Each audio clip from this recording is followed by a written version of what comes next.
noite. Eu estou muito feliz de encontrar o salão tão cheio. Eu pensei que fosse com esse engarrafamento aí da Avenida das Américas, fosse fazer a palestra só para os desencarnados e o coletinho vermelho. Mas que bom que estamos aqui chegando. E eu vou dizer para vocês como é importante. A Regina está convidando a todos para fazerem o curso, que vai começar agora. Os cursos vão começar em março. As palestras são um convite para estudarmos, porque muitas vezes a gente está numa palestra e tem uma dúvida, não pode interromper o palestrante para fazer uma pergunta, mas no curso a gente vai tirar todas as dúvidas, a gente vai aprender muito. Então, fica o convite. Quem já fez todo o Pentateuco, começa tudo de novo, vale a pena, porque nós todos que chegamos ao SEMA, temos um divisor de águas em nossas vidas, AC e DC, antes do curso e depois do curso. Nós não seremos mais as mesmas pessoas depois que começarmos a estudar e entendermos que o conhecimento da doutrina espírita amplia as nossas percepções, muda o nosso ponto de vista sobre uma série de coisas, de interpretações equivocadas que trazemos ao longo de muitas encarnações. Então, sejam muito bem-vindos à nossa casa, aos nossos cursos. E o tema de hoje é um tema que, se nós não entendermos, eu não dei o recado direito, e se nós não entendermos essas questões, que são as primeiras de O Livro dos Espíritos, não adianta estudar o resto do Livro dos Espíritos. Primeiro, a gente tem que entender estas questões que vamos falar hoje. E vou falar de uma maneira muito simples, muito clara. Apesar de ser um tema desafiador, falar sobre Deus, falar sobre alguma coisa que é inconcebível, indefinível, a gente tem como se entender dentro do nosso nível evolutivo esse conceito que a doutrina espírita nos traz. Então, eu vou começar nosso estudo de hoje convidando a todos para fazermos uma viagem no tempo. Vamos voltar à época das cavernas, dos primitivos. E eu pergunto para vocês, será que os hominídeos, os primeiros habitantes do nosso orbe, eles tinham a ideia de Deus? Eles entendiam que existia Deus? Sim ou não? Sim. E quem diz isso não sou eu, são os espíritos que responderam a Kardec na questão 650, quando ele trata da lei de adoração. Kardec pergunta: o sentimento inato de adoração, o sentimento de adoração é inato ou ele precisa ser ensinado? E os espíritos responderam que todos os seres humanos trazem consigo o sentimento inato da existência de Deus. A consciência da sua fraqueza leva o homem a curvar-se diante daquele que o pode proteger. Por isso, nunca houve povos de ateus. Todos compreendem que, acima de tudo, há um ente supremo. Naturalmente que os primitivos não tinham esse conceito tão bem formulado, mas eles entendiam que aqueles fenômenos da natureza, os raios, as tempestades, os ventos, vinham de algum lugar, de alguém que mandava aqueles raios, e eles achavam que alguém estava com raiva deles. E como, então, aplacar esta ira desses seres invisíveis? Eles começaram a fazer, então, rituais de adoração. E nesses rituais de adoração, de repente começaram a fazer sacrifícios para agradar a esses deuses desconhecidos. Começaram com sacrifícios de animais e depois chegaram até sacrifício de humanos. E esse sentimento de adoração de alguém que eles não conheciam, mas temiam, foi se prolongando e chegou até as primeiras civilizações, como a Grécia, a Roma, onde também a mitologia tinha um nome para cada fenômeno da natureza. Por exemplo, Marte, deus da guerra, Poseidon, deus dos mares, Cronos, deus do tempo, Afrodite, deus da beleza, e assim por diante.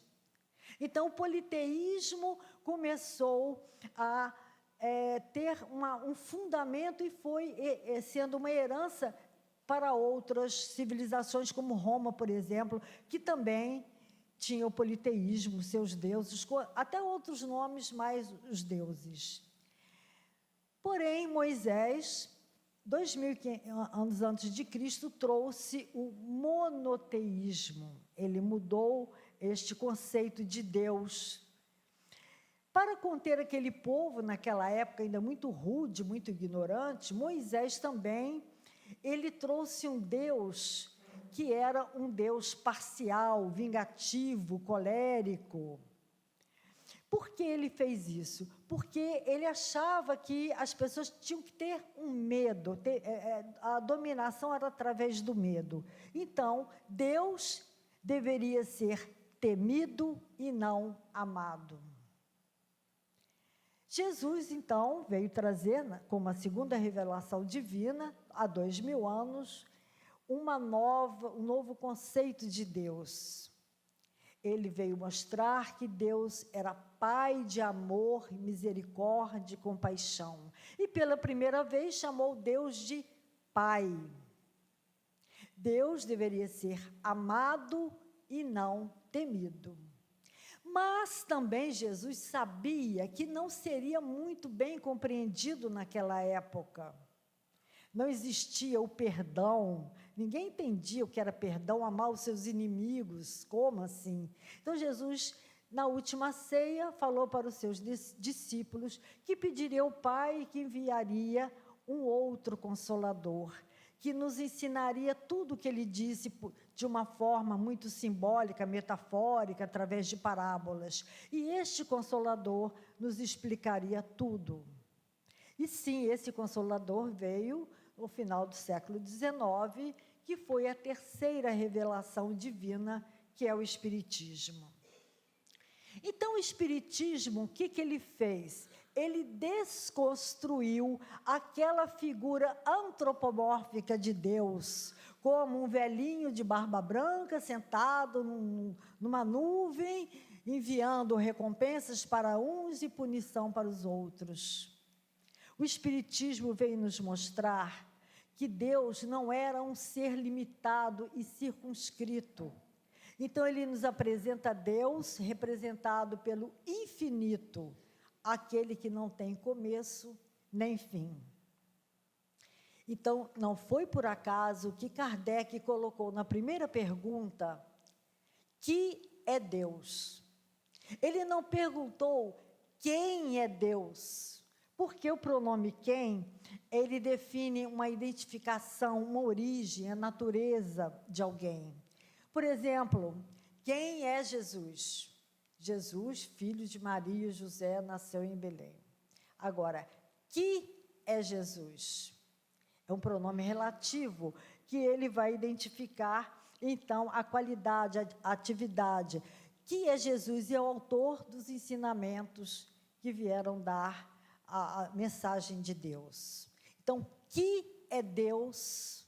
Pergunta Kardec. E os espíritos respondem, inteligência suprema, causa primária ou primeira de todas as coisas.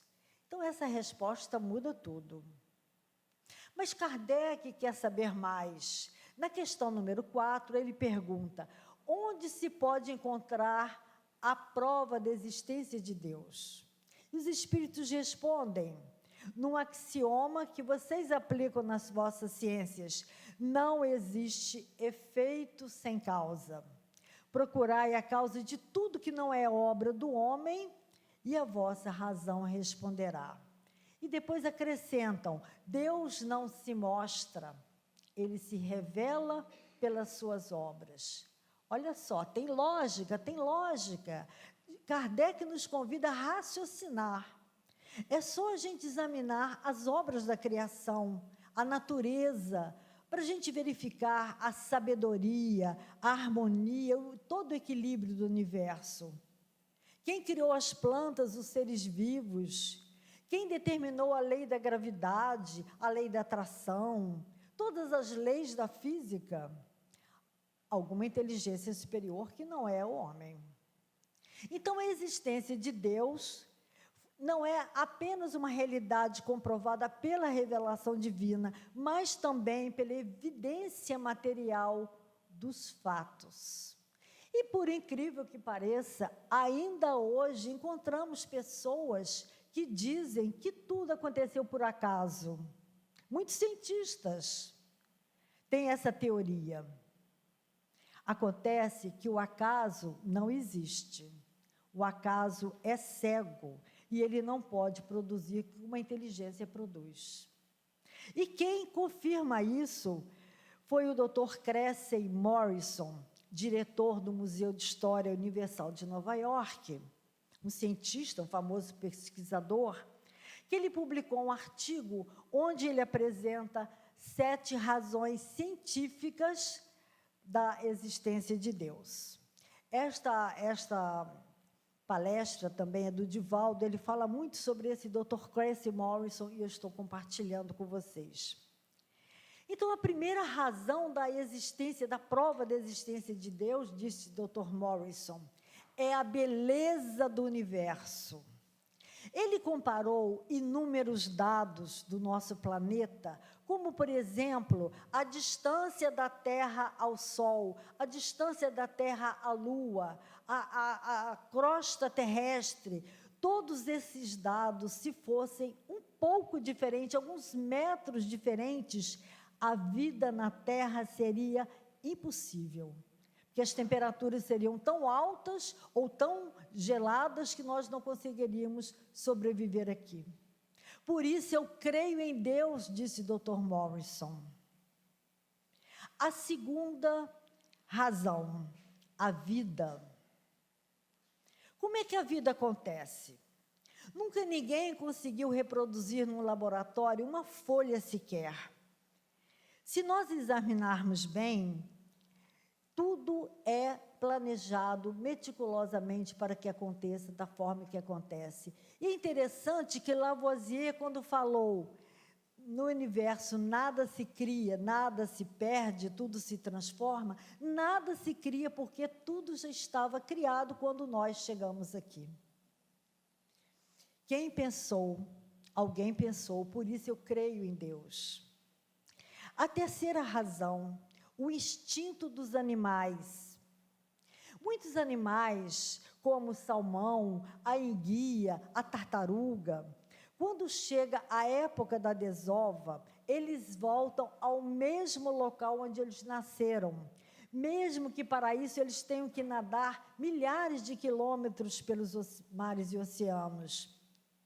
O João de Barro, por exemplo, na primavera, ele aponta o bico para saber em que direção o vento do inverno vai soprar e constrói a sua casinha com a abertura na direção oposta ao vento, porque senão os seus filhinhos vão morrer. Ele não erra nunca.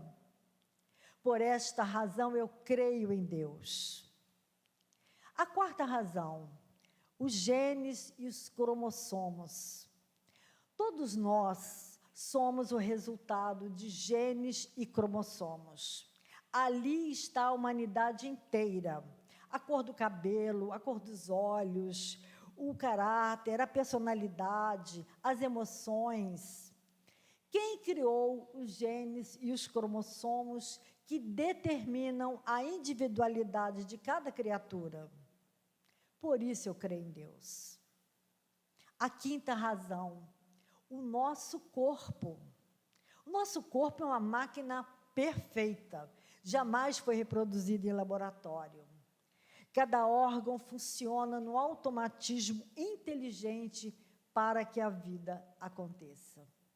Por isso eu creio em Deus. A sexta razão, a inteligência. O instinto, disse Dr. Cressy Morrison, é semelhante a uma nota monótona que se repete sempre. É sempre a mesma, é sempre igual. O João de Barro vai construir a sua casa sempre daquela maneira. Nunca vai mudar o seu projeto arquitetônico. Mas a inteligência do homem são as 7 notas musicais, aquela capacidade que nós temos de conceber, que compõe toda a sinfonia da natureza. E Deus é o mestre desta orquestra, é o maestro dessa orquestra. E a 7ª razão, o equilíbrio do ecossistema. A ciência já descobriu cerca de 750 mil famílias de insetos. E eles não crescem além de um tamanho e também eles têm uma vida útil pequena, porque senão eles invadiriam o nosso sistema aqui e a vida seria impossível. Por isso eu creio em Deus. Mas será, Kardec perguntou, que o homem tem condições de compreender a natureza íntima de Deus? Os espíritos responderam que não. Falta-nos o sentido. Por quê? Porque ainda temos as nossas faculdades muito inferiores. Mas, dizem, à proporção que o homem se eleva acima da matéria, o seu raciocínio vai se ampliando, a sua percepção vai se alargando e o seu pensamento vai, então, penetrando no âmago das coisas. E Kardec colocou isso muito claro na questão 100, quando ele fala da escala espírita, e ele coloca o nosso nível evolutivo e a nossa compreensão de Deus.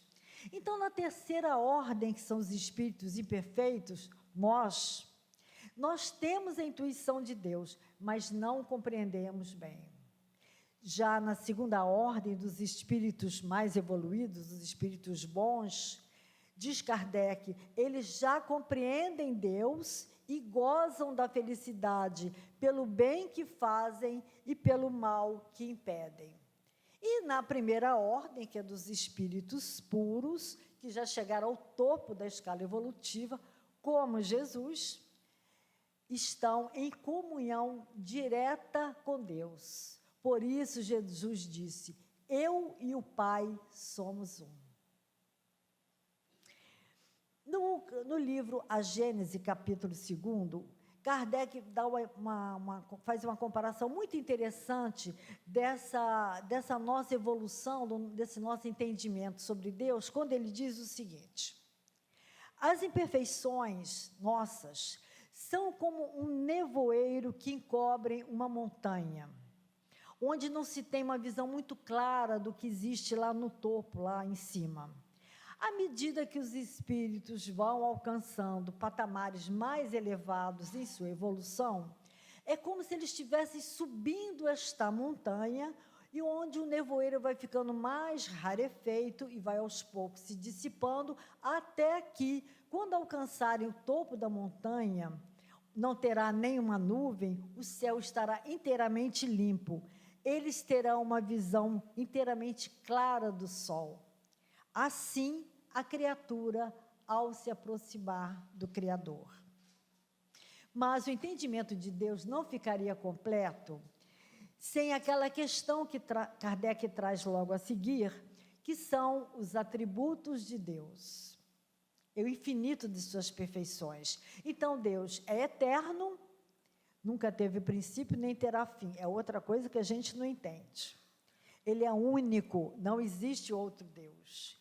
Ele é imutável, ele é imaterial, onipresente, onisciente, onipotente. Tudo pode, tudo sabe. E infinitamente bom e justo. Então, eu peguei aqui dois atributos para trabalharmos um pouquinho aqui por conta do nosso tempo. E o primeiro atributo de Deus é a onipresença de Deus. O que significa onipresença? A onipresença significa que Deus está em toda parte, em todo lugar. Esse é um atributo que muita gente se questiona. pensando, mas o universo é tão grande, será que Deus olha para a gente, Ele sabe o que está acontecendo com a gente? Nossa, assim, uma mísera criatura, um grãozinho de areia nesse orbe. Será? Quem nos deu uma resposta brilhante para a gente entender mais essa onipresença foi o espírito André Luiz, através da psicografia de Chico Xavier, no livro Evolução em Dois Mundos, quando ele dá a seguinte definição. Ele diz que nós estamos mergulhados no pensamento de Deus como os peixes no oceano. Olha que coisa linda. Estamos mergulhados no pensamento de Deus como os peixes no oceano. Significa que o pensamento de Deus é um plasma divino, é um fluido cósmico que está presente em todo o universo. Fica mais fácil da gente entender assim. E Kardec, em A Gênese, ainda fala um pouquinho mais. Ele diz, vamos supor um fluido bastante sutil para penetrar todos os corpos. Um fluido cósmico inteligente que enche o universo infinito e penetra todas as partes da criação. É a natureza inteira mergulhada no fluido divino. Portanto, cada movimento, cada pensamento é captado por Deus, que tem o poder de interferir mesmo nas coisas mais insignificantes, o que o Kardec chamou de providência divina. Eu estava fazendo esse estudo aqui, preparando, quando eu me lembrei de uma experiência que eu passei, que tem tudo a ver com essa onipresença. Eu estava com vontade de comer uma pizza, era à noite, fiquei com preguiça de pegar o carro, ir numa pizzaria. O que eu fiz? Fui na internet, vou pedir um iFood, um delivery. Aí cliquei lá, pizzaria na Barra da Tijuca. Bom, a gente sabe que todo celular, todo computador, todo tablet tem um endereço IP. É como se fosse um CPF que só aquele aparelho tem no mundo. Então, o celular, ele tem ou 5G ou Wi-Fi, ele está conectado a uma rede chamada GPS, que nos localiza onde quer que estejamos. Assim que eu digitei ali, apareceu uma lista de pizzarias com a pergunta, quer telefonar? Aí eu fiquei pensando, o Google sabe onde eu moro, o meu CEP, a minha localização, sabe o meu perfil de consumo, as minhas preferências. Então, Deus, por que Deus não saberia onde é que eu estou? O Google sabe. Deus tem que saber. Pensa bem. Então, é claro que Deus me conhece particularmente. Talvez seja meio difícil a gente entender isso, mas esse princípio que me foi apresentado pela doutrina espírita, de uma forma mais racional, como um princípio que é o autor de tudo, que antecede a minha vida, ele conhece cada parte de mim, cada angústia, cada queda, cada dor, e ele me olha com olhar de pai, eu diria de mãe também.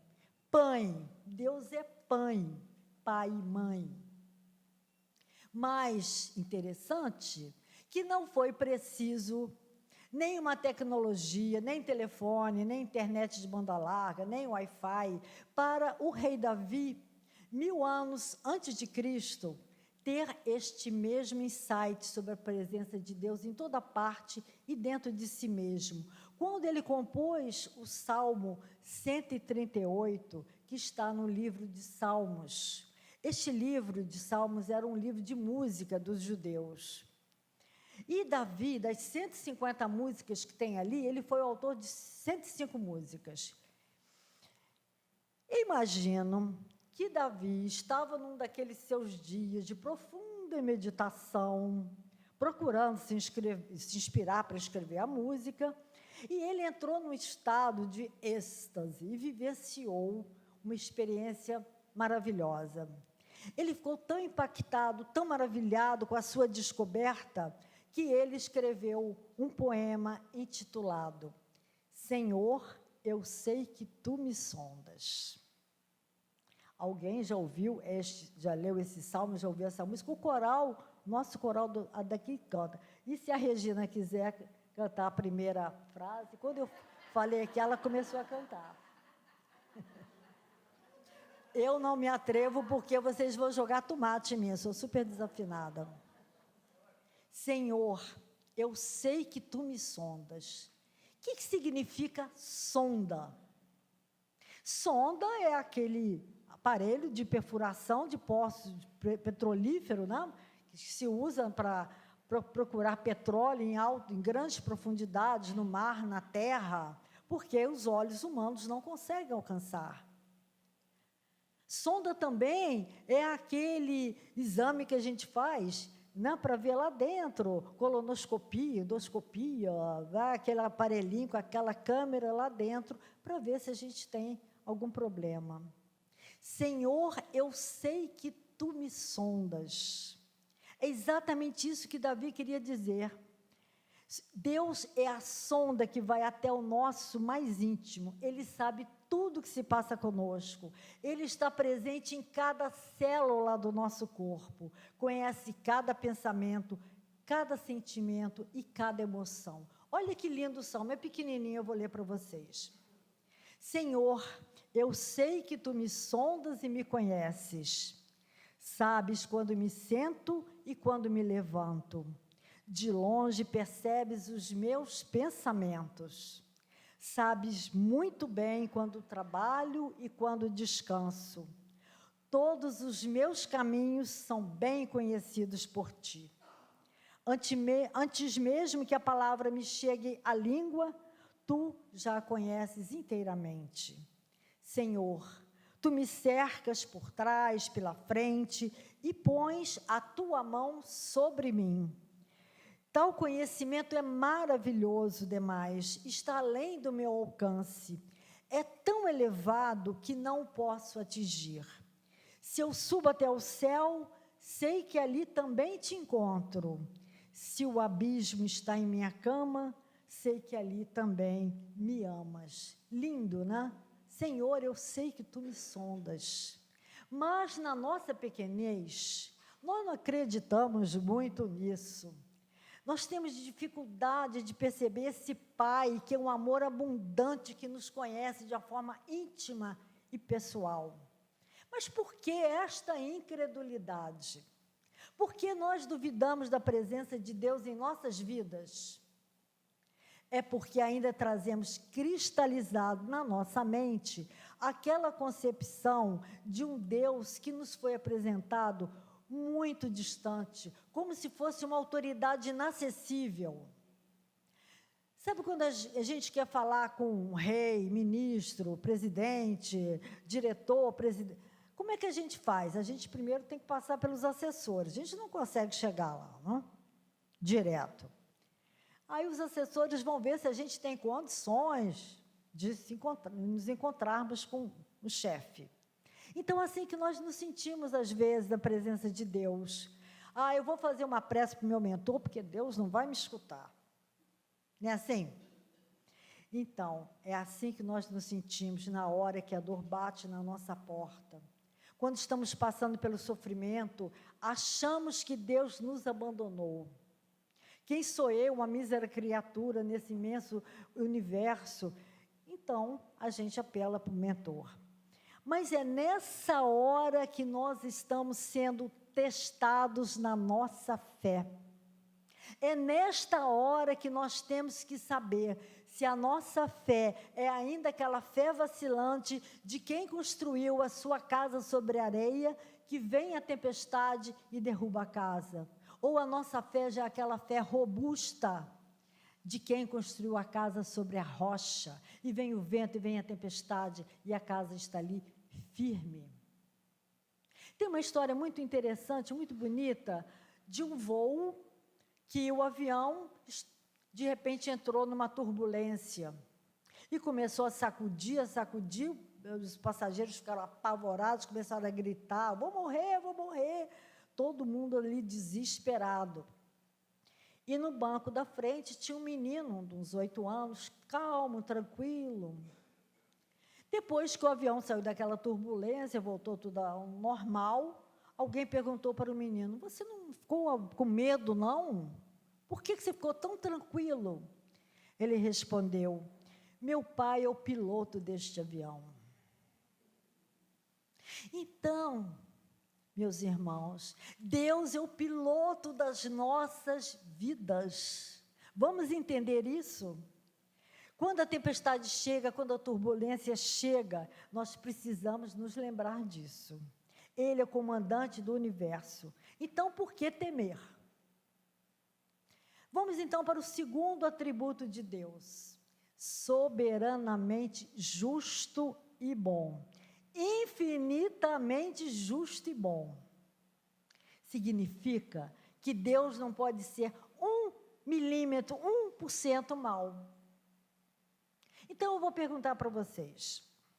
Quando nós estamos doentes, estamos numa cama de hospital, ou passando por uma dificuldade, uma perda, um problema financeiro, será que Deus sabe o que está acontecendo conosco? Sabe ou não sabe? Sabe? Sabe? Tem certeza? Sabe. Deus pode tirar a nossa dor? Pode ou não pode? Vocês estão bem assim? Pode tirar a nossa dor? Pode. Deus quer tirar a nossa dor? Quer? Quer. Por que Ele não tira? Deus sabe, Deus pode, Deus quer. Por que Ele não tira? Porque Deus permite sofrimento, injustiça, desigualdade, enfermidade, se Ele é soberanamente justo e bom. Todos nós já fizemos essa pergunta aqui, todos. Então, já que a gente está na época da internet, eu vou para o Google, vou perguntar ao Google, o Google sabe tudo. Causa das aflições à luz da doutrina espírita. O que o Google vai me responder? Evangelho segundo o Espiritismo, capítulo 4. Bem-aventurados os aflitos, item 4, justiça das aflições. As vicissitudes da vida têm uma causa, e visto que Deus é justo, esta causa deve ser justa. Já mudou o nosso conceito. Então, Kardec, logo a seguir, esse capítulo é dever de casa para vocês. Kardec, logo a seguir, fala assim, as aflições têm 2 origens, ou elas foram causadas nesta vida, ou em vidas passadas. Porque se estamos numa casa espírita, já sabemos que temos muitas vidas, já tivemos muitas, teremos outras, a mortalidade da alma, a pluralidade das existências. Então, Kardec ainda fala mais uma coisa interessante, que a maioria das nossas aflições foram causadas nesta vida. É só a gente examinar um pouquinho o que está acontecendo. É o nosso orgulho, o nosso egoísmo, a nossa ambição, o nosso comportamento. Eles causam as aflições que nós sofremos. Quantas uniões infelizes, por exemplo, foram causadas porque foram fruto de interesse e não de um amor sincero? Quantas brigas em família, porque não há tolerância, paciência e compreensão? Quantos filhos nos dão problemas porque não soubemos educá-los direito? Não trouxemos na evangelização. Quantas doenças causadas pela alimentação errada, pela vida sedentária e descuido com a saúde. Porém, se as causas de nossas aflições não estão nessa vida, elas estão em vidas passadas. Por quê? Porque estamos aqui para resgatar os erros do pretérito, estamos aqui para aprender, para evoluir, para melhorar. E Deus é tão bom, mas tão bom, que nos dá novas oportunidades em novas encarnações. E mais, ele é tão maravilhoso que nos dá a dádiva do esquecimento do passado. Olha que coisa maravilhosa. Eu não sei o que eu fiz, coisa boa não foi. Eu não sei quem eu fui, o que eu fiz. Mas só a única coisa que eu sei é que eu estou aqui para melhorar. E Deus me dá todos os recursos que eu preciso. Deus me dá uma família amorosa, pais que me educam, instrutores, professores. Me dá uma casa espírita para eu aprender. Todos os recursos estão à nossa volta. E mais, trazemos também uma programação reencarnatória que os mentores fizeram para nós. Eles fizeram um roteiro. Olha, você vai fazer isso, isso, isso, que você vai conseguir um sucesso na sua encarnação. Então, Deus não vê a nossa queda, a nossa dor, como um pecado, uma falta sem perdão. Ele vê isso como um processo de imaturidade, de ignorância. Então, nossa programação espiritual é como se fosse um roteiro, e a gente vai ter que cumprir aquela rota. Sabem como é que é o Waze? Que a gente vai para um lugar que não sabe onde é, mas aí a gente resolve mudar o caminho. Ele fala, recalculando a rota, não é isso? Então, o Waze de Deus é esse. Amar o próximo como a si mesmo, fazer o outro que gostaria que te fizessem. Este é o Waze de Deus. Então, nós também somos rebeldes. Não, eu não vou fazer desse jeito, eu vou fazer de outro. É a porta larga. O que acontece? Sofrimento. É o sofrimento. Então, a gente tem que recalcular a rota. E quem vai nos ajudar a recalcular a rota? O Evangelho de Jesus. Tem um caso muito interessante que eu gosto muito, que está no livro do Richard Simonetti, Presença de Deus. Ele conta que um farmacêutico numa cidade interior, ele não acreditava em Deus. Tanta injustiça, tanta maldade, tanto sofrimento. Então, ele estava preparando ali os remédios para fechar a farmácia, quando chega uma menina muito aflita e traz uma receita e pede um remédio para a mãezinha dela, que está passando muito mal. E ele rapidamente, com muita pressa, entrega um remédio. E a menina vai embora. Quando ele vai arrumar a prateleira, ele viu que deu um remédio errado para a garota, ele deu um veneno para rato. E ele fica apavorado, ele fala, tudo bem, eu não acredito em Deus, mas também eu não sou um criminoso, não sou um assassino. Aí ele começa a fazer uma prece, Deus, se você existe, me ajuda, eu não quero matar essa senhora. E ficou ali chorando, orando, chorando. Quando ele sente uma mãozinha assim no ombro dele, era a menina que tinha voltado. Olha, eu tropecei na rua e quebrei o vidro. Você pode fazer outro remédio? Ele falou, eu posso fazer quantos você quiser. O que aconteceu ali? Providência divina. A espiritualidade viu que ele tinha dado o remédio errado, fez com que a menina tropeçasse, o farmacêutico fez um SOS 5G para Deus, foi atendido e a ajuda veio. Então, meus amigos, a prece é a maneira de nós nos conectarmos com Deus. Quando estamos aflitos, vamos orar. A gente aprende a orar na casa espírita como se fosse um papo íntimo com Deus, não aquelas palavras decoradas, mas aquela conversa sincera. Deus, me ajude, eu estou passando por isso, o que eu posso fazer, qual o caminho, me traz uma intuição. Eu acho que foi essa a intuição que Gilberto Gil teve quando ele compôs aquela música, Se Eu Quiser Falar com Deus. É o que eu vou terminar a nossa palestra com a letra dessa música, que é maravilhosa. Ele diz, se eu quiser falar com Deus, tenho que ficar a sós, tenho que apagar a luz, tenho que calar a voz. Ou seja, a gente tem que ter aquele momento de meditação, de entrega, esquecendo a vida lá fora, esquecendo os problemas. Se eu quiser falar com Deus, tenho que encontrar a paz, tenho que folgar os nós dos sapatos, da gravata, dos desejos, dos receios.